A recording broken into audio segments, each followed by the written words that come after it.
خیبر۔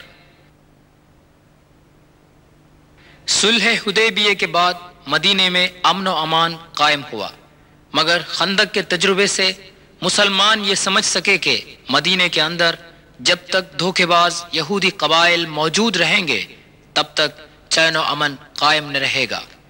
حضور صلی اللہ علیہ وسلم کی قیادت میں مسلمانوں کی فوج خیبر کی طرف روانہ ہوئی، جس میں 100 گھڑ سوار اور 160 مسلح سپاہی تھے۔ یہ خیبر کے یہودیوں کا قلعہ مرحب ہے۔ مسلمانوں نے بہت دنوں تک قلعہ کو گھیر لیا، آخر تنگ آ کر یہودی قلعے سے باہر آئے اور ہار مان لی۔ یہ 6 منزلہ قلعہ 1500 سال کے بعد بھی تاریخ اسلام کا چشمدید گواہ ہے۔ یہ کیچڑ اور گیہوں کے گھاس کی گوندا بنا کر کھجور کی لکڑیوں سے بنایا گیا ہے۔ خیبر کے یہودیوں کے مکانوں کے کھنڈر آج بھی موجود ہیں۔ یہ خیبر کے یہودیوں کی عبادت گاہ ہے۔ کفار کا نیست و نابود کرنا حضرت صلی اللہ علیہ وسلم کا اصول نہیں تھا، بلکہ ان مغلوب یہودیوں کے ساتھ بھی مروت کا سلوک کیا۔ ترمیم شدہ تورات کے نسخے انہیں واپس کر دیے جو مسلمان سپاہیوں نے ان سے ضبط کر لیے تھے۔ کھیتی باڑی کی زمین واپس کرنے کی فرمائش کو بھی رسول صلی اللہ علیہ وسلم نے منظور فرمایا۔ یہودیوں سے صلح کرنے کے بعد ہی مسلمان خیبر سے واپس آئے۔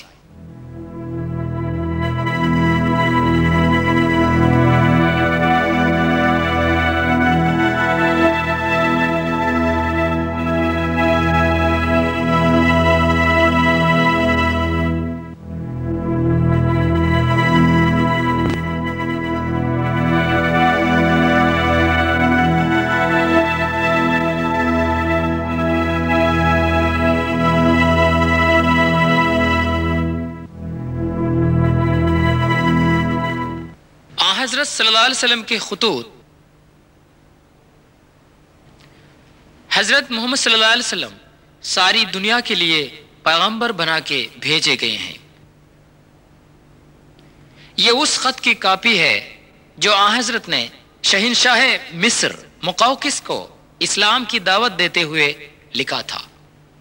اگرچہ اس کی کتابت حضور اکرم صلی اللہ علیہ وسلم کی نہیں ہے، لیکن اس پر آپ کی انگوٹی کا مہر محمد الرسول اللہ نظر آ سکتا ہے۔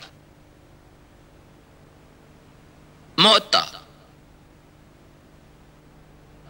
بلاد شام کے شہنشاہ ہرقل کے گورنر کے پاس حضور نے ایک قاصد بھیجا۔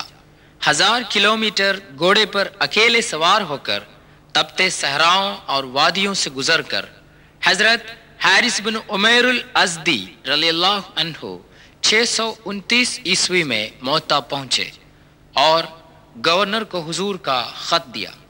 اس نے غصے میں آ کر حضرت کے قاصد کو بے رحمی سے مار ڈالا۔ یہ عام قاعدہ تھا کہ کوئی بھی قاصد قتل نہ کیا جائے۔ حضور کو قاصد کے قتل کی خبر پا کر بہت دکھ ہوا۔ آپ نے اپنے منہ بولے بیٹے زید بن حارث کو 3000 سپاہیوں کے ساتھ معطا بھیجا۔ رخصت کے وقت حضور نے یہ ہدایت دی کہ بوڑھوں، بچوں اور عورتوں کا قتل نہ کریں، عمارتیں تباہ و برباد نہ کریں، پیڑ پودے نہ کاٹیں۔ صحراؤں سے ہوتے ہوئے فوج بڑی مشکل سے معطا پہنچی۔ یہ معطے کا وہ میدان جنگ ہے جہاں 3000 مسلمان سپاہیوں کے مقابلے میں روم کے 2 لاکھ مسلح سپاہیوں نے جنگ کی تھی۔ معطا آج کل جوردان میں ہے۔ یہ پتھر اس تاریخی عمارت کے کھنڈر ہیں جو اموی خلیفہ عبد الملک کے زمانے خلافت میں بنائی گئی تھیں۔ اسلامی جھنڈا لے کر حضرت زید بن حارث رضی اللہ عنہ بڑی مردانگی سے لڑ رہا تھا کہ میدان جنگ میں ٹوٹ پڑا اور شہادت حاصل کی۔ فوراً ہی جعفر بن ابی طالب رضی اللہ عنہ نے جھنڈا سنبھال لیا اور دشمنوں کی طرف آگے بڑھے۔ ہاتھوں کے کٹ جانے کے بعد انہوں نے جھنڈا بغل میں لے لیا، وہ بھی اللہ کو پیارے ہو گئے۔ ان تینوں شہادتوں کی خبر پا کر سرور عالم حضرت صلی اللہ علیہ وسلم نے ان کی جنت نصیبی کی خوشخبری سنائی۔ یہ جو نشان اونچا نظر آتا ہے ان اصحاب کی قبریں نہیں ہیں بلکہ ان کی شہادت کی یادگار نشانی ہے۔ اب حضرت خالد بن ولید رضی اللہ عنہ نے مسلمان فوج کی قیادت لے لی جو مانے ہوئے بہادر اور جنگجو تھے۔ انہوں نے سپاہیوں کے دستوں کو نئے سر سے ترتیب دی۔ روم کی فوج نے سمجھا کہ مدینے سے نئی فوج مسلمانوں کی مدد کے لیے آ پہنچی ہے اور وہ ڈر کے مارے فرار ہو گئے۔ پھر ایک بار یہ ثابت ہوا کہ لڑائی جیتنے کا سب سے بڑا پیمانہ ایمان، خود اعتمادی اور یقین کامل ہی ہے، نہ کہ ہتھیار، ساز و سامان اور سپاہیوں کی تعداد۔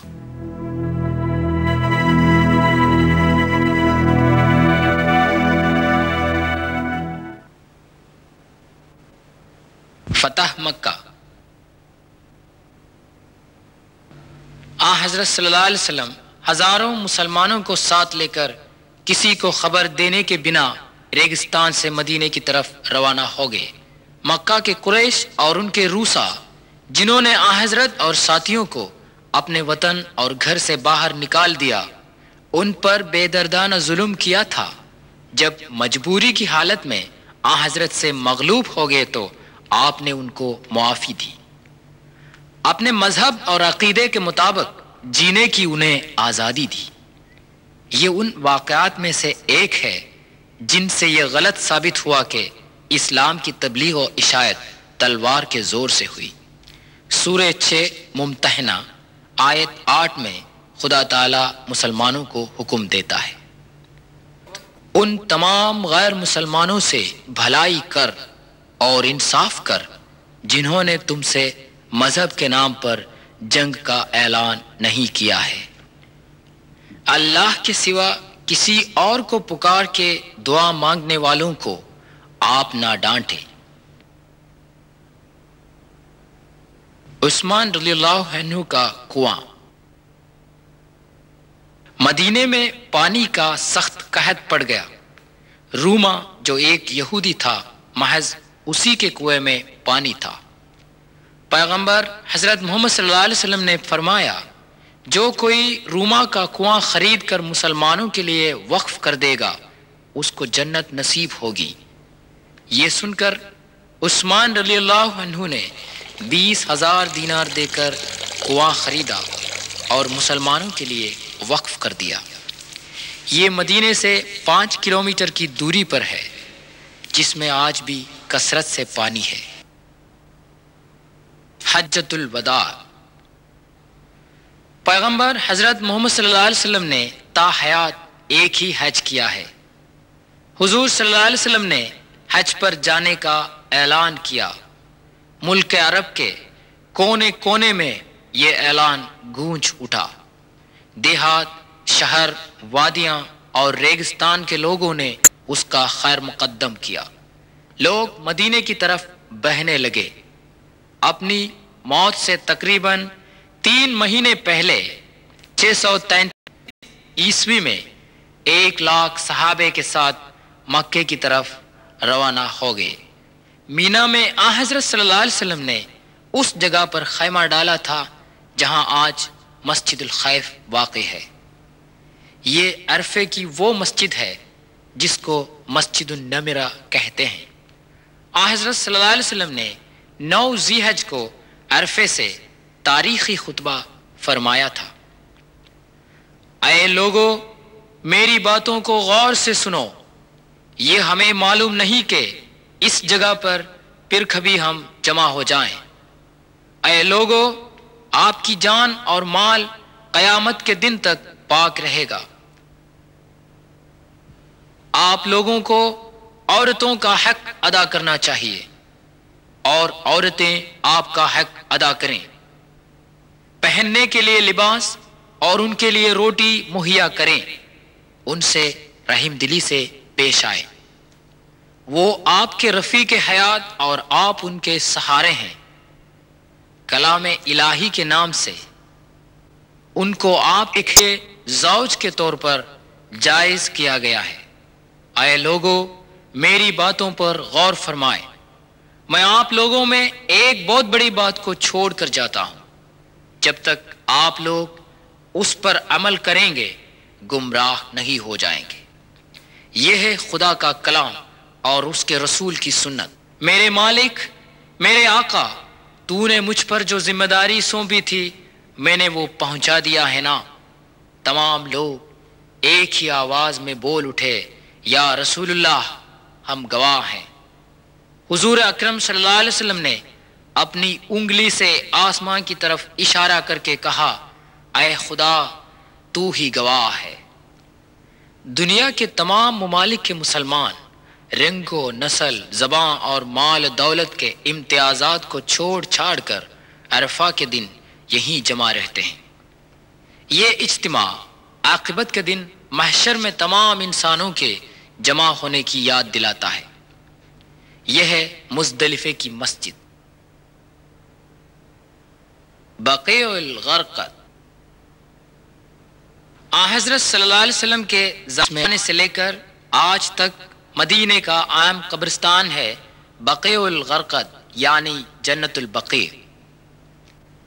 یہاں پر حضور صلی اللہ علیہ وسلم کی ازواج مطہرات، صاحبزادے حضرت عثمان بن عفان رضی اللہ عنہ اور دیگر بزرگوار حضرات و خواتین مدفون ہیں۔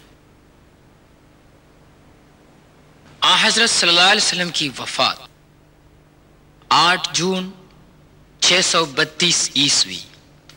یہ وہ دن ہے کہ آخری پیغمبر رحمت للعالمین حضرت محمد صلی اللہ علیہ وسلم نے سلسلہ رسالت کو ختم کر کے اس دنیا کو خیر باد کہا۔ آپ کی وفات حضرت عائشہ صدیقہ کے گھر میں ہوئی اور وہیں دفن کیے گئے۔ مدینے میں مسجد النبوی سے لگی ہوئی اس عمارت کے اندر حضرت صلی اللہ علیہ وسلم کا مزار شریف ہے۔ حضرت ابوبکر صدیق اور حضرت عمر بن خطاب رضی اللہ عنہ کی قبریں بھی حضور کے پاس واقع ہیں۔